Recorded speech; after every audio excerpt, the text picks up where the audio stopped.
नमस्कार मित्रांनो, लग्नाची बेडी या येणाऱ्या काही ट्विस्टमध्ये असे होणार की आत्तापर्यंत आपण असे बघितले होते की शेवटी काकूने सुद्धा सिंधू आणि राघवच्या प्रेमापुढे हार मानलेले असते।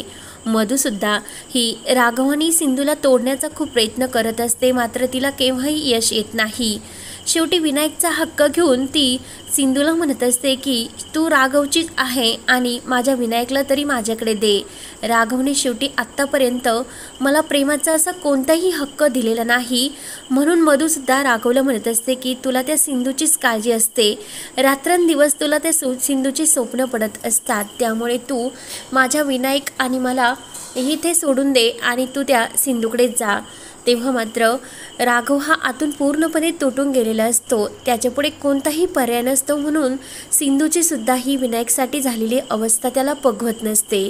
तेव्हा मात्र राघव हा सिंधू आणि सावीची काळजी घेत असतो आणि ते त्याचे कर्तव्य आहे असे समजून तो प्रत्येक गोष्टीमध्ये सावी आणि सिंधूची साथ देत असतो।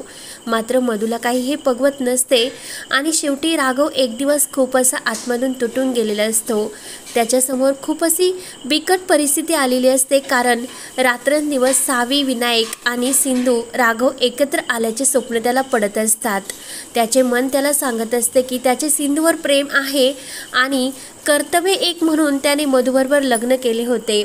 तो मनात म्हणत असतो की मधूने ऐन वेळेस माझ्या कठीण परिस्थितीमध्ये माझी साथ दिली, त्यामुळे मी तिला बायकोचा हक्क अजूनसुद्धा दिलेला नाही आणि तेव्हाच मी तिला सांगितले होते की मी तुझ्याबरोबर लग्न करेल, पण माझ्याकडून कोणत्याही प्रेमाची मात्र तू अपेक्षा करू नको। पण आजपर्यंत तिने जीवन हे माझ्यासाठीच व्यर्थ केले, पण माझे मन तिचे प्रेम स्वीकारायला कधीच तयार नाही। माझे मन फक्त हे सिंधूवर प्रेम करते आणि सिंधूशिवाय मी जगू शकत नाही। हे सर्व बोलणे काकूने ऐकलेले असते। काकू पूर्णपणे तुटून गेलेली असते की ती आता देवापुढे म्हणत असते की देवा, मी तुला 101 नारळांचा प्रसाद चढवेल आणि ते नारळ तुला वाहीन, पण माझ्या राघवचे प्रेम राघवला मिळून दे। यापुढे आता काय करायचे ते मी माझ्या मनाने करणार। तेव्हा मात्र राघव काकू म्हणत असते की राघव आणि सिंधूला आता एकत्र कसे आणायचे, सिंधू आणि सावीला आपल्या रत्नपारखी कुटुंबात परत एकत्र कसे घेऊन यायचे असा तिने देवापुढे निश्चय केलेला असतो। आणि त्याचवेळी ऋतुजा म्हणते की काकू, तुम्हाला तर कधी एकेकाळी सिंधू या घरात नको होती आणि आज सिंधू या घरात यावी अशी तुम्ही देवाजवळ नवससुद्धा बोलल्यात, म्हणजे नेमकं सिंधू आणि सावीबद्दल तुम्हाला आता खरे प्रेम समजले की काय। तेव्हा काकू म्हणत असते की मी तर सिंधू आणि सावीला पहिल्यापासून रागराग करत असते, परंतु राघवच्या प्रेमापुढे मी काही करू शकत नाही। मला आता राघवचे आणि सिंधूचे प्रेम किती सत्य आहे ते समजले। सिंधूने आत्तापर्यंत आपल्या रत्नपारखी कुटुंबासाठी खूप काही केले ग, त्यामुळे आता सिंधूला आणखीन त्रास नको द्यायला, म्हणून सावी आणि सिंधूला या घरातला हक्क मिळालाच पाहिजे। सावीला तर आपण आपली नात स्वीकारले, पण आता सिंधूला सुद्धा या घरात स्वीकार व्हायला हवा, कारण राघवची परिस्थिती खूप अवघड आहे। आपण जर त्याला आत्ता समजून घेतले नाही तर वेळ गेल्यानंतर आपल्या हातामध्ये काहीच राहणार नाही। त्यानंतर इकडे मधु ही विनायकला काही पेंटिंग कामात मदत करत असते आणि तर विनायक विचारतो की आई, श्रीकृष्ण हा यशोदेचा म्हणजे देवकीचा मुलगा असून तो यशोदेजवळ राहत होता, मग श्रीकृष्णाला आपल्या देवकी आईकडे का जावेसेच वाटले नाही का आणि तो देवकी आईकडे कधी गेला नाही का। तर लगेच मधु म्हणत असते की अरे बाळा, यशोदा जी काही आई होती तिनेच श्रीकृष्णाचा सांभाळ केला, त्यामुळे त्याची खरी आई ही यशोदाच होऊ शकते ना। तर काकू हे सर्व बोलणे ऐकत असते आणि तेवढ्यात ऋषभ येतो आणि ऋषभ म्हणतो की वहिनी, काही हे ऑफिसर आलेले आहे आणि तुम्हाला लगेच खाली बोलावले। तर लगेच मधु ही खाली जाते आणि काकू विनायकजवळ येते। तर काकू ही विनायकला प्रेमाने समजावत म्हणते की तू तुझ्या आईला एक प्रश्न विचारत होता की श्रीकृष्ण देवकी आईजवळ हा राहिले की नाही। तेव्हा काकू म्हणत असते की अरे, जेव्हा कौस मामाने जे भगवान श्रीकृष्ण यांची आई आहे देवकी तिला कैद करून ठेवले होते, तेव्हा श्रीकृष्णाने जेव्हा देवकी आईला सोडवले तेव्हा श्रीकृष्ण हे आपल्या देवकी आई म्हणजे आपल्या खरे आईजवळच राहण्यासाठी गेले, तेव्हा देवकी आईच ही भगवान श्रीकृष्णाची खरी आई होऊ शकते। विनायक म्हणतो की काकू, मी असं काही करणार नाही आणि मी माझ्या यशोदा आईजवळच राहणार। तेव्हा विनायक रागाने बाहेर जातो। तेव्हा लगेच काकू मनात विचार करत असते की विनायक, तुला तर जावे लागेल तुझ्या खऱ्या आईकडेच, म्हणजे देवकी आईकडे। आणि देवकी आई या घरात आल्याशिवाय या घरातला महाभारत काही पूर्ण होणार नाही आणि देवकी आईला शेवटी या घरात यावेच लागेल, म्हणजे सिंधूला। आणि सिंधूला या घरामध्ये परत मीच घेऊन येणार असे काकूंनी ठरवलेले असते। त्यानंतर इकडे राघव हा सिंधूकडे आलेला असतो।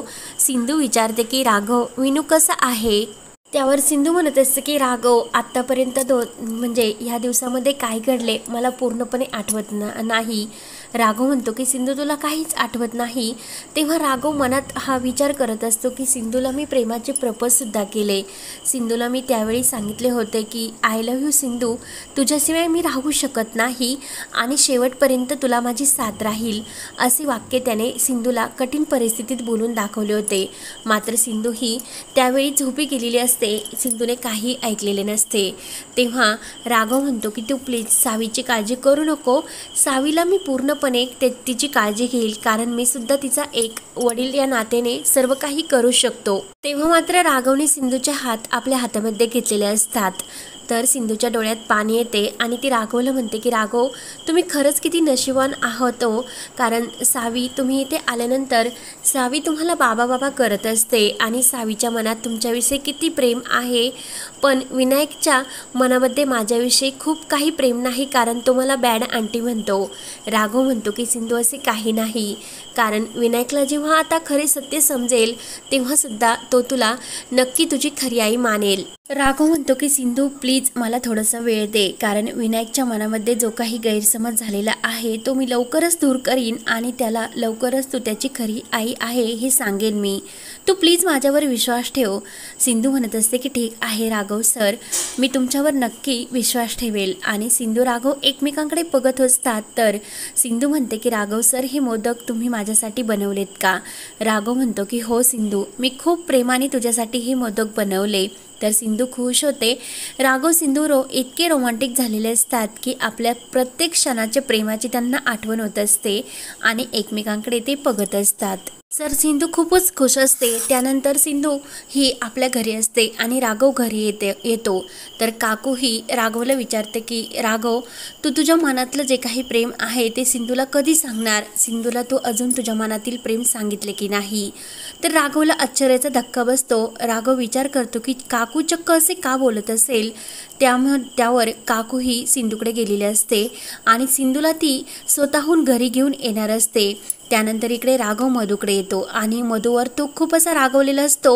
मधूला म्हणत असतो की आजपासून तू विनायकच्या मनामध्ये जे काही सिंधूविषयी विष भरवते ना, ते भरवण्याचं बंद कर, आणि जर विनायकच्या मनामध्ये चांगले संस्कार तुला लावता येत नसेल तर तू प्लीज विनायकपासून दूरच राहा। तेव्हा मात्र मधू खूप अशी रडत असते आणि राघव, तू माझ्यावर आत्तापर्यंत प्रेम केले नाही, कायम ते सिंधूचाच विचार करतो आणि माझ्या मुलापासून तरी मला वेगळं करण्याचा प्रयत्न करू नको। तू तर मला कधीही प्रेमाचा हक्क दिला नाही, पण माझ्या मुलापासून मी कधीही वेगळी होणार नाही, किती काही झाले तरी।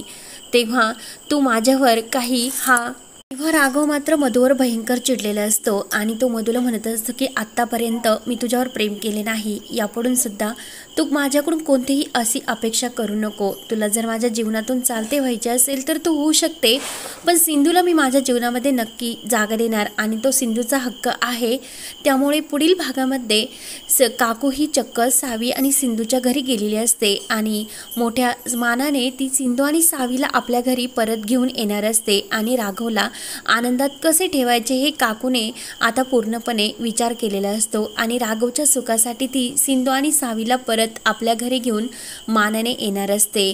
आणि काकू ही मधूला सुद्धा तिची जागा दाखवून देत असते की मधू आत्तापर्यंत किती खोटं वागली आणि विनायकवर किती वाईट संस्कार ती करते, हे सर्व ती मधूचा सुद्धा रागराग करत असते। तेव्हा आता सिंधू आणि सावीला रत्नपारखी कुटुंबात येण्यासाठी काकू सुद्धा नवीन काय प्लॅन करणार हे पाहण्यासाठी चॅनलला नक्की सबस्क्राईब करत राहा। धन्यवाद।